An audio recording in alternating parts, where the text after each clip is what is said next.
Buenos días, bienvenidos a su clase del módulo 2. El día de hoy vamos a hablar de un tema muy particular. Se llama momento o madurez de la cosecha. El objetivo de esta clase es que ustedes analicen la diferencia entre momento de cosecha y madurez de la cosecha. ¿Cuál es la diferencia? ¿Y cuál debe hacerse con los diferentes productos del campo? Pues bien, comencemos. Madurez o momento de cosecha son usados en muchos casos como sinónimos, y en cierta manera lo son. Sin embargo, para ser más precisos, en términos idiomáticos, es más correcto hablar de madurez en aquellos frutos, como por ejemplo el tomate, durazno, pimiento, etc., donde el punto adecuado de consumo se alcanza luego de ciertos cambios en el color, textura y sabor, es decir, sus propiedades organolépticas.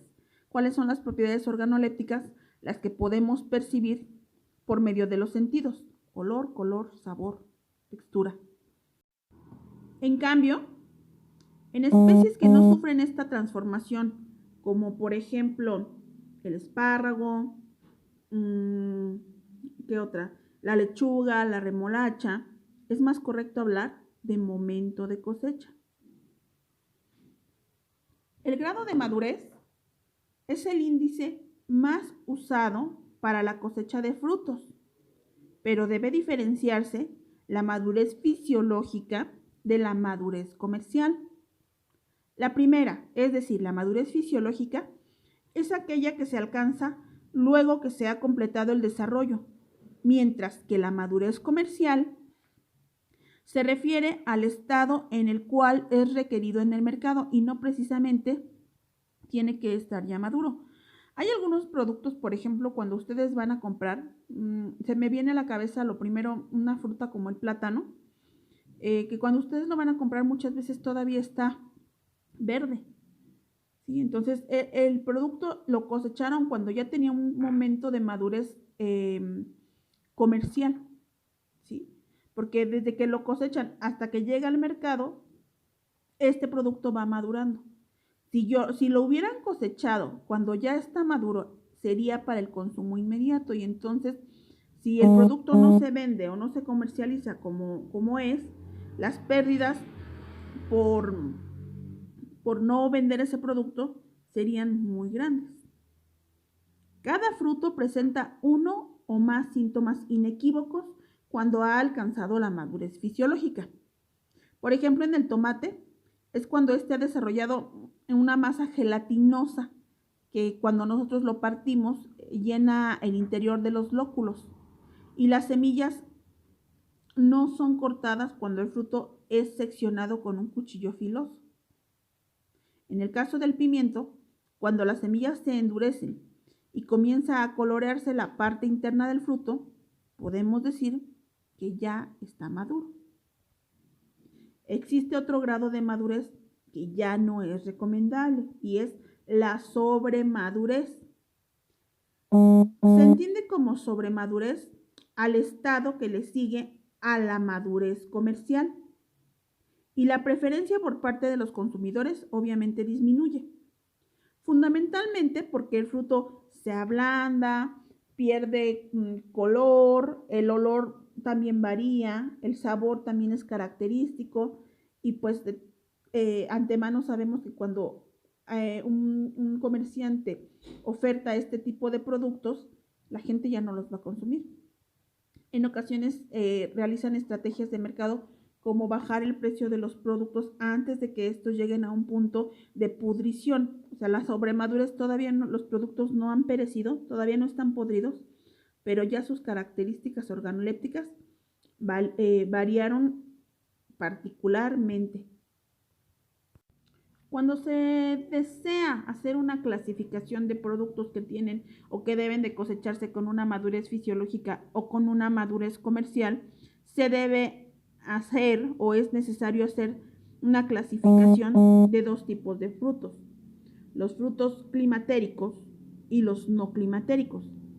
En el caso de los frutos climatéricos, son aquellos que van a seguir madurando después de ser cosechados. Su proceso de maduración no se detiene siguen madurando y pueden ser consumidos o son consumidos. Y en el caso de los productos no climatéricos, son aquellos que al momento de cosecharlos, de separarlos de la planta madre, se detiene su proceso de maduración. Ya el color no evoluciona, el sabor no evoluciona y ya no pueden ser consumidos.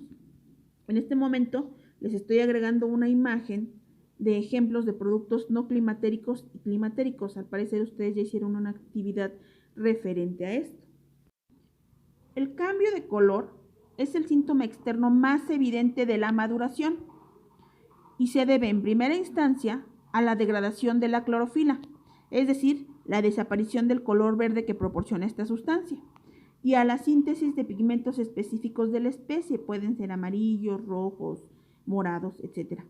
En el caso de algunas frutas como el limón, la desaparición de la clorofila permite la expresión de pigmentos de color amarillo. Hay limones de color amarillo, pero enmascarados por el color verde. Por eso los limones también tenemos variedades de color verde. Otros frutos, como por ejemplo duraznos, nectarinas, mandarinas, y algunas variedades de manzana, presentan más de un color.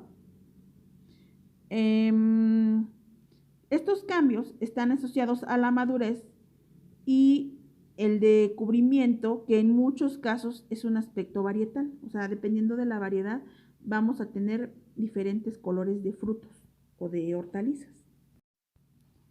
Para la determinación de la madurez sobre la base del color, se utilizan escalas visuales que ilustran el desarrollo o porcentaje del cubrimiento de la superficie del fruto con el color deseado, o mediante la medición objetiva mediante colorímetros. Les estoy poniendo una imagen en este momento que nos indica lo que yo les estoy mencionando, ¿no? Los grados de madurez, en este caso, del tomate y del pimiento. La cosecha involucra una serie de operaciones adicionales a la simple separación de la planta madre. Es decir, tenemos que hacer una preselección o una preparación, como el recorte del follaje, eliminación de partes no comestibles, etc., que se realizan en el mismo predio y a los efectos de facilitar la posterior preparación para la venta.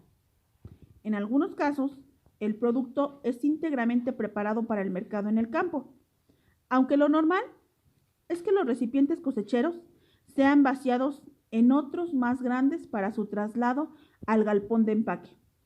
Si al momento de cosechar no lo realizamos de forma adecuada, el producto cosechado puede sufrir varias lesiones que repercutirán directamente en su comercialización.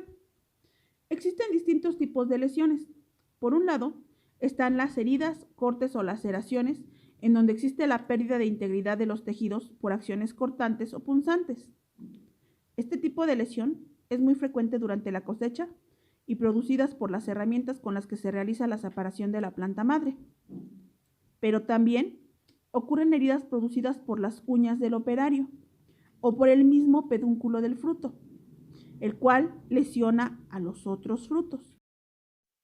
Estas heridas son vías de penetración para hongos y bacterias que producen pudriciones.